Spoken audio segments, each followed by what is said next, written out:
Hello, welcome Harrison David Rivers. Hello, hello. It's always good to see you. You And too. thank you. And you and I have no trouble talking, so I'm glad to be able to share this opportunity with our viewers because they're going to get a glimpse into why I love you so much and why our minds meld together and create crazy, creative, wonderful things get to happen. Um, we're going to talk today for about 30 minutes, and that time I know will fly by. So I want to sort of just jump right in. Some of our audience know a little bit about our torrid past together, but I thought it would be great if we, I don't know, if you could share a little bit of our history. And I was thinking about this myself and trying to recall when we actually first met. Because we Yeah, live in, I think it was 2004. okay. I actually don't remember you specifically, but I do remember auditioning for a show at NCTC. This was back when I fancied myself an actor. Only I think I had sort of come to the conclusion that that wasn't me, but I was still trying to hold on to like a college fantasy. So I auditioned for a show. I don't remember which show it was, but it was a musical. And I was cast as an understudy, but I didn't accept the role. Not because it was an understudy role. I think it was because I knew that I wasn't an actor. So like I knew that that was probably not the best thing for me to be doing. And I think that because of that interaction, I always sort of had NCTC in the back of my mind as like a place to experience work, to send work. And so when I started writing plays, you were one of the first people that I sent plays to. So I've been sending you plays for a really long time. Well, I do remember that. I don't remember the audition part. I know that we've talked about this a little bit before. And that, of course, you used to live in San Francisco, right? And I think not far from where I'm living now, out in the Sunset, near the ocean. Yeah, I was in the Richmond for a while, and then I was closer to the Haight, sort of after that. But yeah. Yeah. Well, I do recall that our relationship evolved over the internet because you did send me plays, and I remember reading like the first plays you sent, and being very, very taken by them, and asked, if I remember this correctly, I asked you to sort of keep sending them. Yeah, And you did. I did. I did. And you did. There were and then, lots of them. And it led us forward to, I want to say, around 2014, 15, which was like, I guess, that 10 years after that audition at NCTC. Yeah. That we started talking about, I reached out to talk about maybe a commission. You did. For NCTC. And we both were sort of keen on that idea, and and I think at the time you were a McKnight Fellow at the Playwright Center. I was in 2014.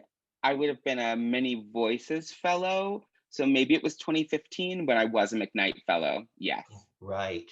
And I remember our conversation about starting commission, which turned into This Bitter Earth, your play, This Bitter Earth, which we developed over a 2-year period, mostly at the Playwright Center in Minneapolis, because that's where you were based, which is just such a glorious, wonderful place for new work. And the team there is just, I'm so fond of everybody there. They're phenomenal. They're just phenomenal. Yeah. Phenomenal.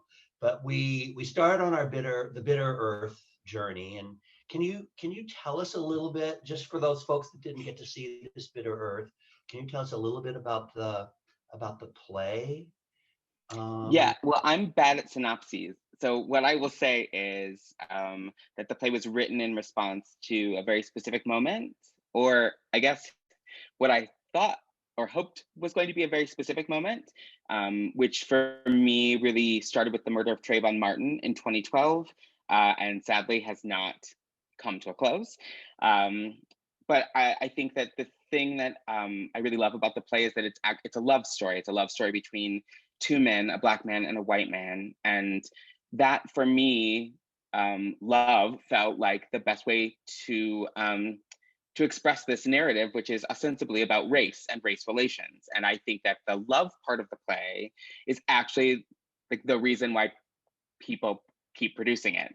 Like, I think that's like the heart of the play is really the heart of the play. Like, it's about a heart, it's about a shared heart between these two men. And so I think that that's what has given it's the opportunity to sort of be produced after NCTC, which has been exciting to see it, you know, multiple times. Yes.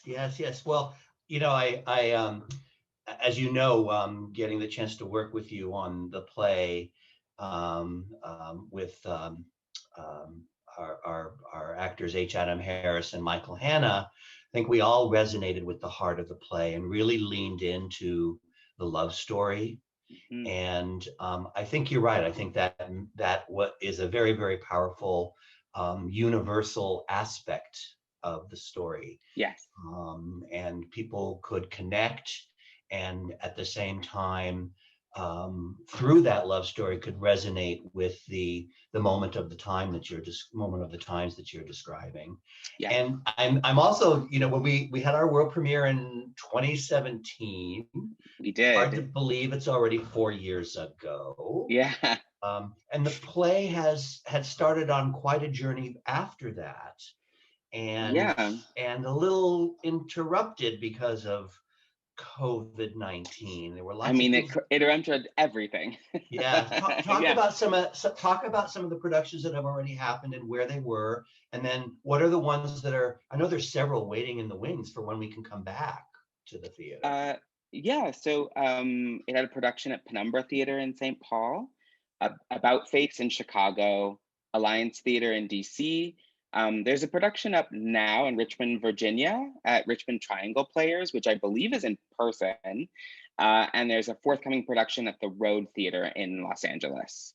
So those are the ones that I know about. So did you say Triangle is open? They're doing it live? It's not a I believe production? They're doing it live. Wow. Well, I suppose with two with characters. A tiny audience, I think, and with a tiny audience. Yeah. I'm envious. So what are the ones that are, sorry to interrupt, are the ones still sort of waiting to happen? That wasn't there a London production you told me about? No. There was an educational production in London that was done as part of a directing candidate's his final project. I believe that he's still interested in the property, so who knows what might happen there. But the only other production that I know is waiting in the wings is the Road Theater Company in LA. Right. And there was a reading in Australia recently? Well, there have been lots of readings. Yeah. So there was a reading in Australia sort of last year. Yeah. Well, clearly, you know, the universal appeal is really strong, and it's great that the young director used it as part of their education program. I mean, that's another added benefit of, you know, and testament to the sort of flexibility of the work and the need for the work, that it can fill a lot of different important spaces. So now we're on our second commission together. Yes, we are. And it does have a direct connection to this Bitter Earth, because it does reunite us with the lead character of Jesse Howard, played again by the amazing H. Adam Harris. The new piece is called Interlude, and it's a new audio drama with a visual storyscape. And of course, that's a format that we've had to create specifically for our time of COVID, when gathering the theater for most of us is simply not possible. So I wanted to talk a little bit about the genesis of this piece. I'm remembering a phone call that we had last June. And of course, the health pandemic was accelerating still, and we were all reeling after the murder of George Floyd. And both you and I felt an urgent call to action. And for us, that means making art to, Right. to answer the call. And I remember and I can't remember, I think it was I that was first talking about maybe making a sequel to This Bitter Earth. And then that led us to this new piece. So I just sort of wanted to ask you if you could talk a little bit about that story and why didn't we just do a sequel? I think there was something appealing about the audio drama format and in simplifying. I do feel like the idea of mounting a full production, perhaps with more than one character, multiple locations, like it just felt a little complicated. And I feel like the impulse to sort of simplify was a really good impulse. I also feel like the present moment is giving us a lot of time to sort of be alone. So we're trapped at home. There's a sense of isolation, I think, that sort of is pervading everyone's lives. And we've all had a lot of time to think and to be alone with our thoughts. And I think that experience is really at the heart of Interlude. Both this idea of the loneliness of pandemic life, and also I think the opportunity that it provides for self-reflection. And so in this piece, we find Jesse, and this is 5 years after the events of This Bitter Earth, and he's sheltering in place with his parents in his childhood home, which is in Kansas. And while he's there, he finds an old audio recorder in his box of old things, and he begins to use it to chronicle his experiences at home with his parents, like at home in Kansas. And also I think just to like unpack the sequence of life events that have led to this moment in the play, which I think is something we can all relate to. I think I know I have personally spent a lot of time unpacking the sequence of events that have led to this moment, because there's the time to do it, because we're at home. So that's sort of, I think, how we got here, and like what the thing is that we have created.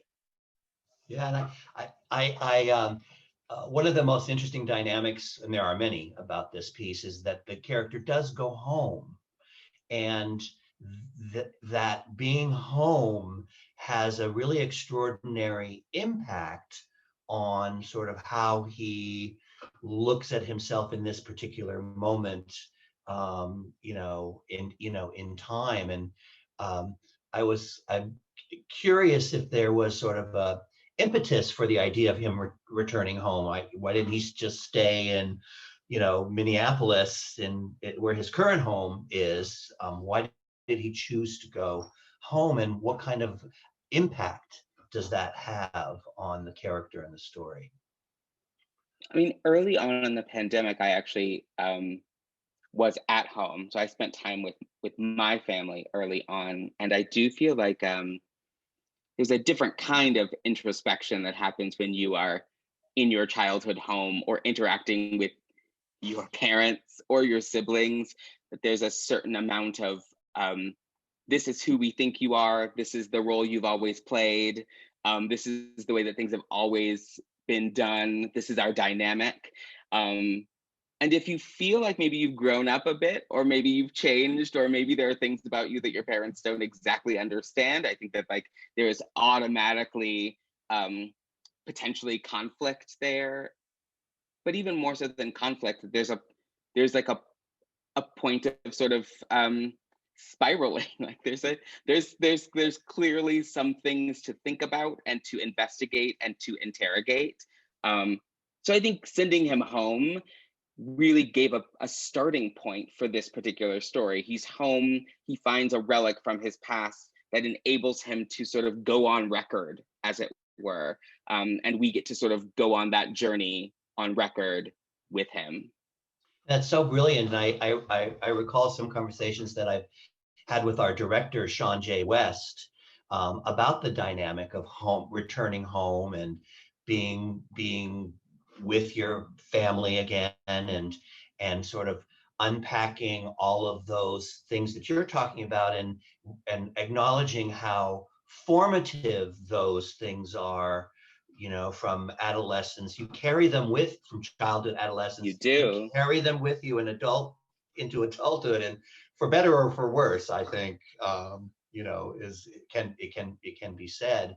Um, and Jesse in this piece really takes a look at some of those things that became him, Right. as a result of his growing up experience. Um, Another thing that I find really fascinating.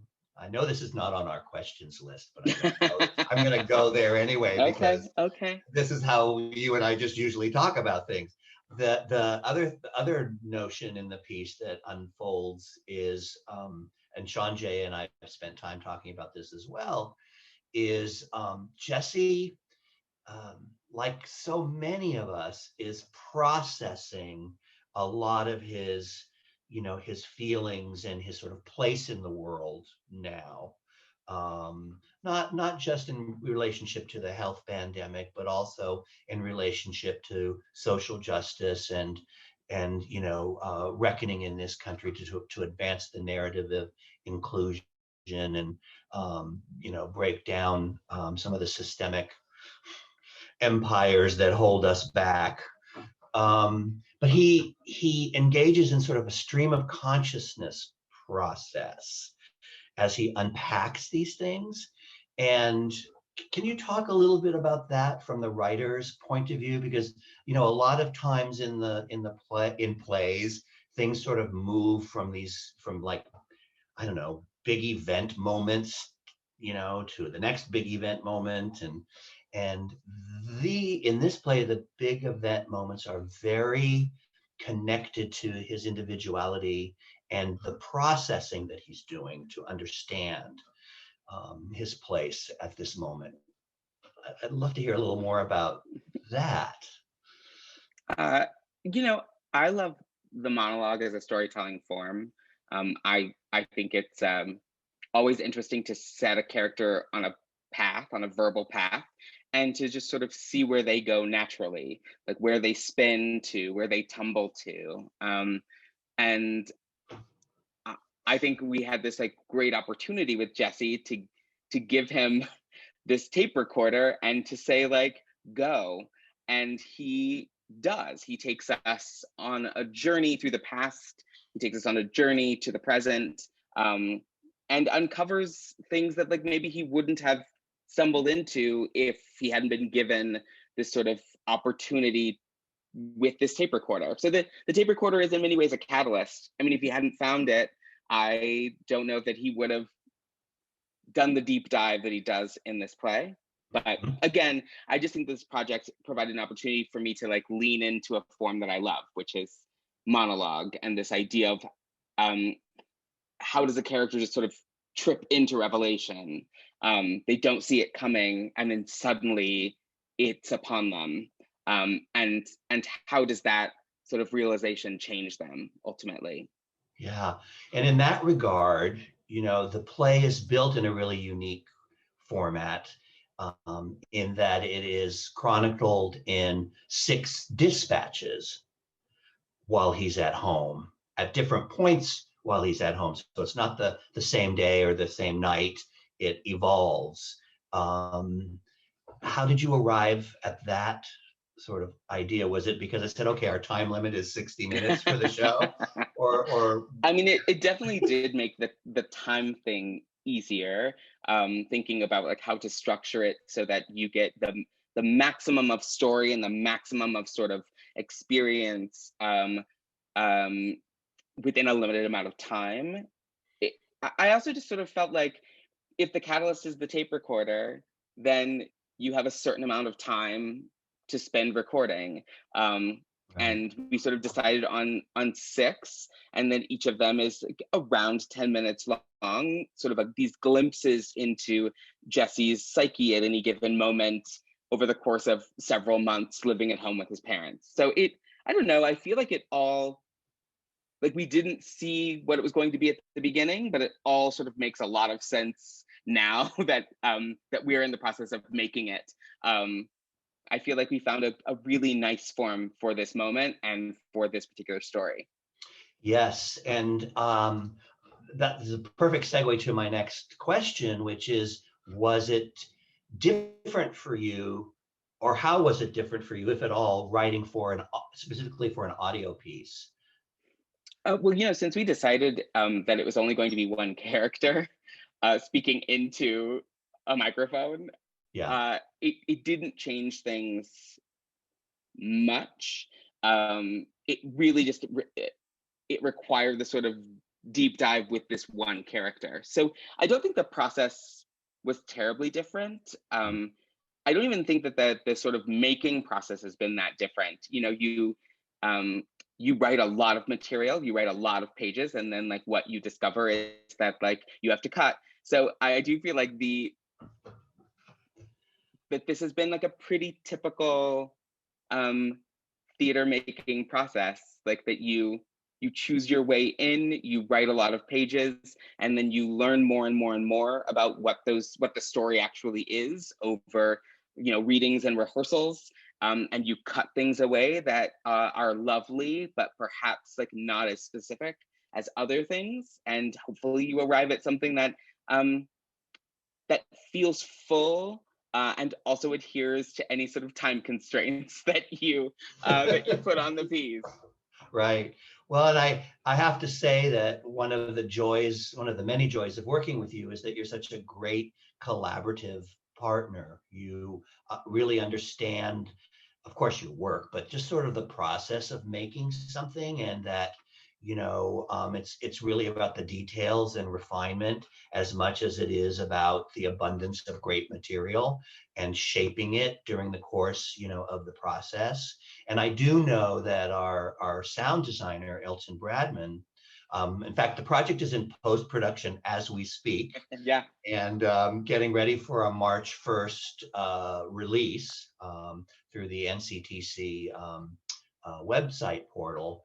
But I know that in the conversations with Elton, the sound designer, and ShawnJ, having such a rich body of material to support with the sound design, because the sound design is going to have to help our audience with the things that normally you would see in the theater. And Right. of course, sound design is always important in the live theater as well, but even more so, I think, in the audio format, because it really helps, you know, trigger the imagination. Um, you know, since you can't see Jesse on the back Right. porch, Right. or in the park, or in his room, or in the kitchen, wherever he may be. Mm-hmm. Did when you were writing, did you hear some of that as well, since you knew that it was going to be an audio piece, or were you like, that's really up to the You know,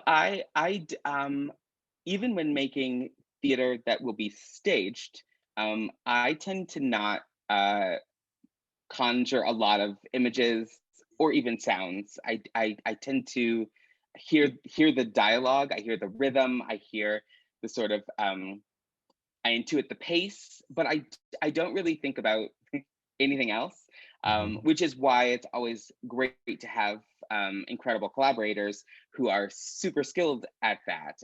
And with this process, ShawnJ really released me from having to think about the sound. He was like, yes, it's an audio drama. Yes, like there will be a soundscape, but let's not be preoccupied with that right now. Let's try to get the story down first, and then I will work with the sound designer, with Elton, to create that. So I appreciate that I was released from it and really got to focus in on Jesse and the words and the narrative that he wanted to convey. Yes, and that's clear in the text of the play. The character is really rich and resonant, and we have this added advantage that H. Adam Harris knows this character, Right. so sort of taking it to the next place in Jesse's life Yeah. was I don't want to say it was easy, but it is there's a connection there that we didn't have to spend weeks and months unearthing and Yeah, we uncovering. didn't have to start at the beginning, Yeah, which was nice. He yeah. also has such a beautiful voice. Oh my So gosh, I yes. am very much looking forward to hearing him and with these words. Yeah, I've had the pleasure of listening to some of the rough cuts, and really beautiful work is already emerging. Good. That's before any of the sound, transitional and sound effects Sure. stuff. That's the process that they are, engaged in right now. I've had this question from a few folks already. Again, this is not on our list, but it just comes to my mind that for this piece, Interlude is a solo piece, and I was asked recently, oh, so do you and Harrison fancy making this into a play, a full-length play, and then the parents are there, and the some of the other characters that Jesse references, are present. And I said, we haven't even had that conversation, We but haven't had that conversation. but it's interesting that people are already sort of thinking about that, how full the world is, and Right. that it lends itself to that kind of storytelling. Yeah. Yeah, I don't know if there's a question there. I just thought I would share, that already has come back to me as a query from outside. I mean, I do Um, love Ed, that we started with the duet, and then the second part of Jesse's story is stylistically and structurally different in that it's a solo. It does. I don't know that like we need to revisit Jesse again, but if there was a third part, like what would it be? Like it would maybe make sense to be a trio. But I don't know. It yeah, does. It is interesting. Sort of how like the time period and the subject matter and the themes sort of give you a structure, and it yeah, felt very right that like Neil and Jesse would be the duet in the first iteration of this story, and it feels very right that during the pandemic the storytelling would sort of reveal itself as a solo. So I think it's a great query from audiences about like how might that story be told, and depending on the sort of time and the space and the moment, I think that does sort of dictate the form. I agree. I agree. And I getting back to the piece, and maybe for our listeners and viewers here today, as you were working on the piece, and even now as you think about and anticipate its release, are there things that you hope people will find in the piece, take away from the piece? Um, Sure. I mean, I think there's tremendous power in seeing, or I guess in this case, hearing your history or your experience or your story reflected back to you. And so hopefully listeners will identify with Jesse, that they'll see themselves and hear themselves, and that they will feel seen and feel heard, especially in the midst of this like very, very weird moment that we have been in and don't really know when we're going to get out of. Also like it's funny. Um, I mean, I thought this bit of Earth was very funny too, and maybe surprisingly funny for how much of a drama it is ultimately. But this piece is also quite funny, and so I hope that people laugh and give themselves permission to laugh, even when the laughter comes in moments of great difficulty and stress and anxiety. I think laughter is really important, especially right now. So um, that people will identify, see themselves, hear themselves, feel seen, and laugh. I That's so beautifully said, and as with all of your work, the humor and the drama, they walk hand in hand in all of the pieces, and there you find such skillful ways to let the humor release um, some tension, but it also brings joy to the understanding of the story, and as does the drama. Often there's a sense of release there as well, and then also a sense of of learning and sort of connecting in a really deep emotional way. So I think people will find all of those things in this piece. Hope so. Yes, you and me both. Fingers crossed. Fingers crossed. Well, before we wrap up today, I wanted to check in on a couple of other things. You are so prolific. You're always working on, 5 to 10 projects at one time. I'm curious as to sort of what are some of the new things that you're working on now, besides Interlude, of course. Yeah. So I am working on quite a few things. A lot of them are in the sort of nascent stage, so they're very early. So I don't necessarily know what they are, but I do know that I owe pages. So I'm working on several opera projects right now, which is sort of a new arena for me, but one that feels like an offshoot of my work in musical theater, which I've also sort of been embracing, especially during the pandemic, which is sort of funny to me because musicals are so collaborative in that there are so many sort of cooks in the kitchen. So it's weird to be doing so much of that virtually, but Right. musicals. And then I'm writing plays for Penumbra and Trademark Theater, which is a local sort of Minneapolis-based theater, also Theater Latte Da here in the Twin Cities.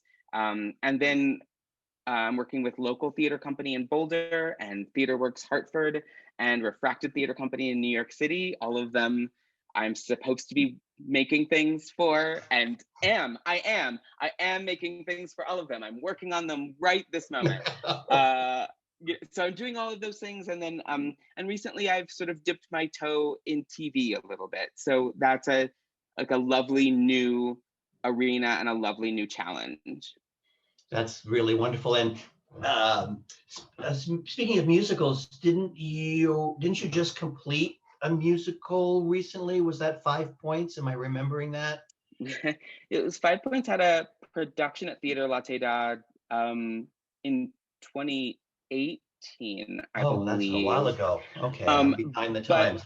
But the project has we've continued to work on it. So it's sort of in its approaching a new iteration, and we're working on it with Andy Blankenbuehler, who did the choreography from Hamilton. So that's been great also to have his eyes on this thing that we've been working on for such a long time, and he's brought a real fresh energy to the project. And he's really pushing myself, Doug Lyons, Ethan Pakchar, the composer and lyricist, like really pushing us to tell a deeper story. So that's been a really enjoyable project and a really enjoyable process. And hopefully we'll be able to show that new 5 Points to people really soon.